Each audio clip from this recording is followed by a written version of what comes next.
The era of just chasing side hustles is completely dead because the model we use right now is working because you're not guessing or creating demand. the reason that this model is recession-proof is not the product, it's because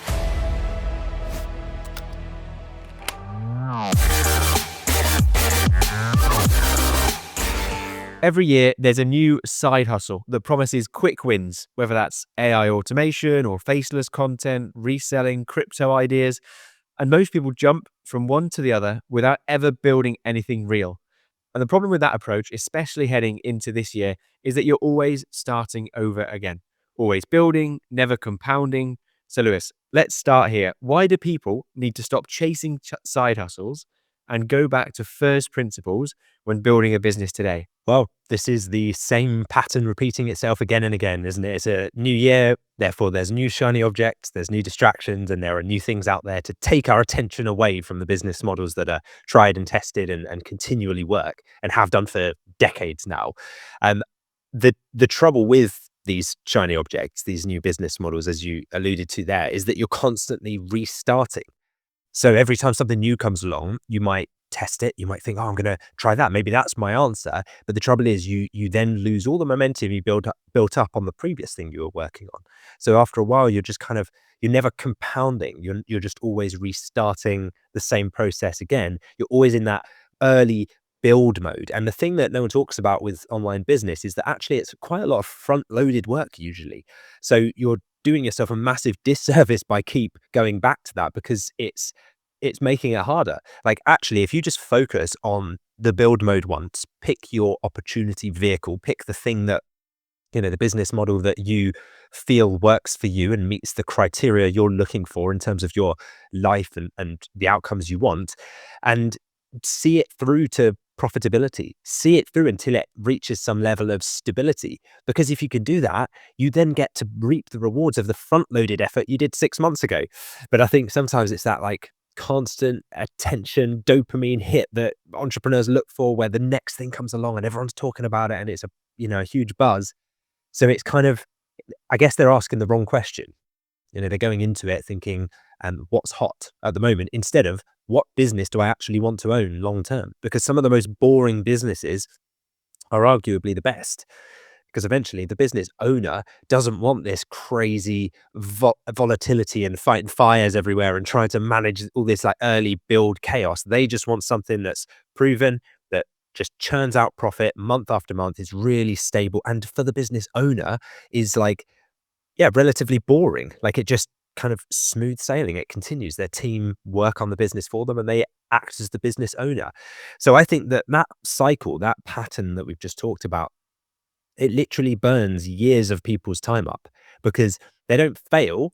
They just never stick around with the business model long enough to make anything work. And so the situation that we're in like the global economic conditions that we find ourselves at the moment, like we know that a recession punishes inconsistency. If you are going to be inconsistent and you're going to keep jumping ship to the next one, the businesses that survive are going to be the ones that compound and front load the work and then build on what they did last year and the year before. So you pick a model that has longevity, that's not based on a trend, it's not based on hype, and then you compound those skills because you'll learn every year new things, the systems that you put in place, and then eventually your presence in the market as a business, as a brand. So customers are coming back to you and buying from you after they bought from you last year and the year before, and before you know it, you have a really strong brand that's defensible and is almost the opposite of a shiny object that has just appeared in the entrepreneurial space. Yeah, and that's such an important distinction, isn't it? To go into a business based on the end in mind. How do you want your life to look based on what business you build, rather than just following the trend of what seems to be working best right now? So for you, Lewis, that just to get some context for people coming across us for the first time, you've built a business that's done almost £6 million, I believe now, in sales. And that's the e-commerce model that we'll go into detail as we continue to chat, I'm sure. But tell us, how were you able to stay consistent and not get dragged into different side hustles that were vying for your attention? Firstly, you have to cut out a lot of the distractions. I just don't look. generally. There's probably new business models out now that exist that I'm just not really even familiar with, because I kind of see them as a flash in the pan, and I've seen the cycle repeat itself too many times. There's people that teach one business model and then they kind of disappear, and then they come back teaching something radically different later, and it's almost like they're just jumping on each trend. So I've seen that cycle a few times now, being in this space for nearly a decade now, that it becomes recognizable. So yeah, no, I like the idea of the boring business. I like the idea of being the business owner. People sometimes say like, oh, but I want to build a business around like these items because I'm really passionate about them.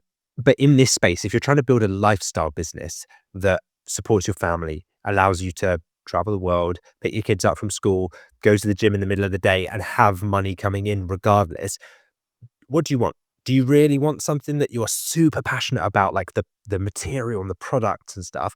Or are you looking for the outcome, and therefore maybe you're kind of product agnostic? It doesn't matter what you sell because you're passionate as an entrepreneur about the business, making profit and serving customers to a great level that they're really happy with their experience. So yeah, sometimes I have to disconnect myself from like the types of products that we sell on our e-commerce stores, and actually just remember that like we're serving markets that have demand, and that we can just benefit from doing that and be a behind the scenes business owner.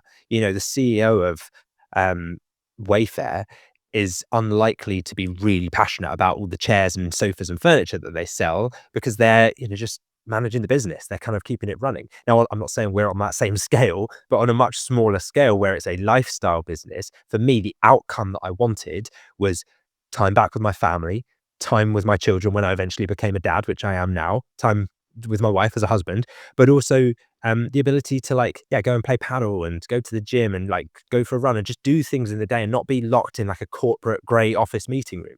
So I think you just have to quite keep your focus on what the outcome you want is, and take stock when you get there as well. We were at a meetup recently, weren't we, speaking to one of our members, and he's done significant milestone he's just achieved in sales with his business. I won't go into what it was exactly, but it was high. And he was straight onto the next thing. And I was like, just hold up a second. Like you set out on this so that you could achieve a passive business that creates you that level of income without you doing anything. He now has two virtual assistants that run the whole business for him. And it's like, just for a moment, just stop and pat yourself on the back and be like, I did it. I reached that first milestone. Because it's very easy and tempting for us as entrepreneurs to just jump into the next thing. And before we know it, we're really busy again. And that's the benefit of front loading the work, and then get to the point where you can build systems to take your time out of it. 100%. I think our brains are wired to go towards what we want to fix or what we should be working on. And what that can develop for somebody is the constant perpetual build cycle that people go through every time. And they build something and then they have to restart because they feel like they're getting pulled in a new different direction. But the only thing that allowed me to build my 7-figure business and now travel the world while it continues to operate is because I stuck and I stayed consistent to a business that I believed in. Now, I needed to join Dropship Unlocked and work alongside you, Lewis, to learn this, really, to realize that you need to stick with something and push through the inevitable challenges to build something that's worthy and that will sustain you for the long term. So once I did that, and I really got my head down, built something that was long term and on solid foundations, then it's been able to pay for the long term. And now when we have those chats with members, they're able to stick to things as well, and we can keep them on track and able to pat themselves on the back when they achieve these awesome milestones that we come across. So let's talk about why specifically this model that we built works for the long term. Why do you think high ticket e-commerce makes so much sense? Why does it make sense right now, especially compared to the typical side hustle ideas that people are chasing? Well, it comes down to the fact that it's based on customer demand. So we're not trying to reinvent anything here. We're not trying to go out and just, rustle up interest in a product that we're thinking of selling. It's about just going to where there's already a queue of people and just slotting our kind of offer in at the front of the line, or somewhere in the first 5 of the line. Like, you don't have to be the only person to operate in that market. So that's why I always have to try and reframe the idea of competition being a bad thing in members' minds when they first start, to actually, we want a bit of competition because it proves there's money being made in that market. We don't want to take the risk on our first online venture of being this unicorn product that we might be able to make work, but like, the odds are stacked against us. So That's the first thing. We're going where there's existing customer demand. That makes it very stable in this type of environment, because obviously wherever there's demand, you just go there.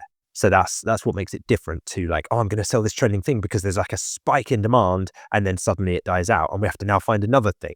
We just go where markets have been in demand for years, if not decades.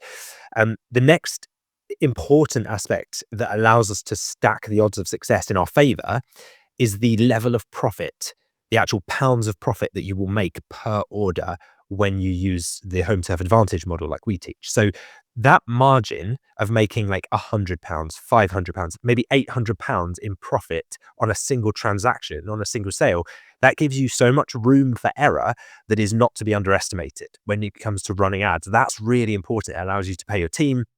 If you have a virtual assistant, it allows you to run ads and not be that good at running ads as well. Because if it takes you £50 to make a sale, okay, well, you made £750 profit now instead of £800 profit. And people all the time are like, yeah, but can you really sell products that are £800 profit? And it's like, well, look in our community every single day, hundreds of members are making sales for various different amounts, like whether it's £100 profit, £500, £800. You just have to look at the examples that are out there. Look around your house, look around your high street, look at the things that are worth thousands of pounds that people are buying every day. So it's really about just finding what the stable markets that you can enter are, where there's consistent demand. It's not seasonal, it's not viral, it's not trending. There's nothing that is going to go out of fashion. It's just about then positioning yourself where that money is already moving. Like if you imagine that you could see money moving through the world, and there's like little lines going everywhere from like one person's computer to a business up north where they buy it, and then there's another person up north buying an item that's down south, and you can see these wires of money moving everywhere. All you need to do is follow the path. Just watch where the money's going. And there's literally tools that allow us to do that inside our program, where we analyze the level of demand, the level of profitability, the availability of suppliers, things like that. So if you're listening to this and you want to go deeper on choosing the right products for this model, because I know that's a common question that people have in their mind, we actually broke that down step by step in episode 143. So that's 143, which was titled How to Choose High Ticket Products That Actually Sell. So if you want to check that one out, that might be helpful. That episode pairs perfectly with the conversation that we're having today. Yeah, it's a great shout. It's a whole big question, isn't it, about how do you find the products to actually sell once you've decided that you want to start selling products that are in demand already, which is why it makes sense as a business model to stop chasing these different side hustles and going after demand that's constantly fluctuating if you're trying to jump on a trend, rather than just sticking to a market that is clearly not seasonal. It's clearly trending upwards over the long term, and it's something where there's lots and lots of demand. That's why we validate that there's at least 10,000 searches per month for certain physical products. We make sure that they're trending using tools like Google Trends to make sure that they're on the right path. And there's a whole load of tools that we use to find out which products we should sell, because they're based on data that's actually selling before we just go in on a hunch, which is what I did before, and it went completely wrong. I was trying to sell these cheap elasticated shoelaces because I thought they were trending because I saw a few Facebook ads for them. And the reality was they may have been trending for other people. They certainly weren't trending for me, because I hadn't done anywhere near enough research into what was going to make a store successful until I started selling high ticket products based on demand. And I never looked back, and I still run that business today. It's almost 5 years old now, which I'll be celebrating that milestone soon. But I think something we need to touch on, Lewis, is this idea that there's trends and falls through any market, and there's going to be highs and lows of any there'll be recessions in the country, and this year there may be one coming along at some point. And so people want to go into a business that wants to be as resilient as possible, of course. So I think the idea of recession-proof, people hear that and they might assume, well, nothing's ever going to go wrong, which isn't true. But some models clearly handle pressure better than others. So why do you think this approach is more resilient when the economy tightens and conditions change? Well, you are upskilling as an entrepreneur by building a business like this, because there's a lot of transferable skills that are easily missed when you're in the midst of it and you are building the thing yourself. You're not realizing that actually by doing this, it might feel like a lot of hard work at the beginning, but you're learning about sales psychology. You're learning about buying traffic and paying for ads and how PPC traffic works. You're learning about like speaking with suppliers, negotiations, margins, like profit margins, return on ad spend, and whether it's like management and how to manage a virtual assistant once you hire one, automation systems, like things like that. So it's so valuable as a just a skill set. Like if you didn't earn any money from this and it was purely just a skills gathering exercise, it would be so valuable, probably way more valuable than like the degree that I got at university. That like it's so much more easy to just implement an action and use and pivot from. So it gives you that flexibility then later to say, well, okay, maybe, for example, the recession hits and the business niche that you picked the first time for whatever reason doesn't pan out. Okay, well, are you starting from zero if you decide to pivot and create another business? Because you know all of the steps now that took you to get from zero to having a business up and running. Even if it didn't work out, you can get from zero to one so much faster the next time around if you decide to pivot. Or even if it did work and you decide, I want a second store now or a third store, you know what to look for. Like you could just export your theme from Shopify, make a few color changes, flip out the logo, and you have a second business. Like you could even have your virtual assistants team answer the phone to the second business too.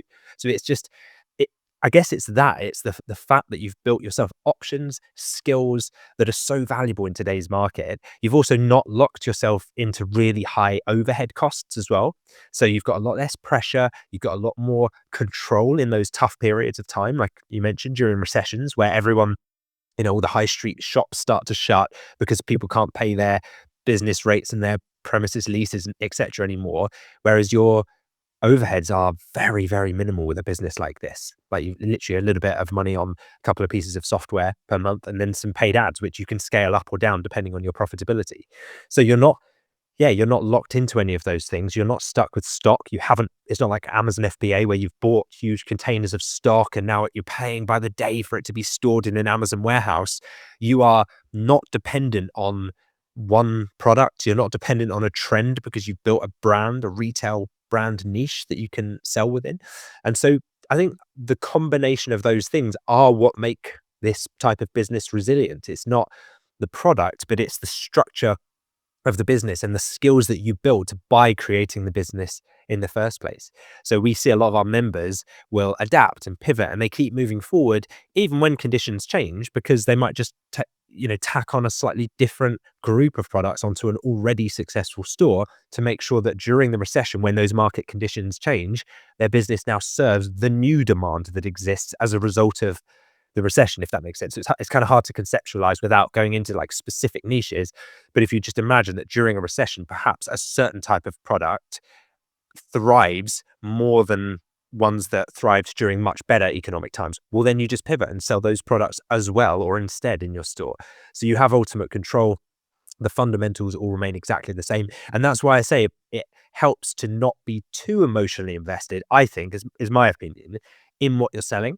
Because if you're only passionate about the things you're selling and you don't want to sell anything you're not passionate about, it's kind of hard because you can't see the data through the noise, because your heart's telling you one thing and your mind's saying, well, this is where the profit is. So it's easier to just kind of detach yourself from that and be like, well, what does the data tell me? What does the market want? What are people buying?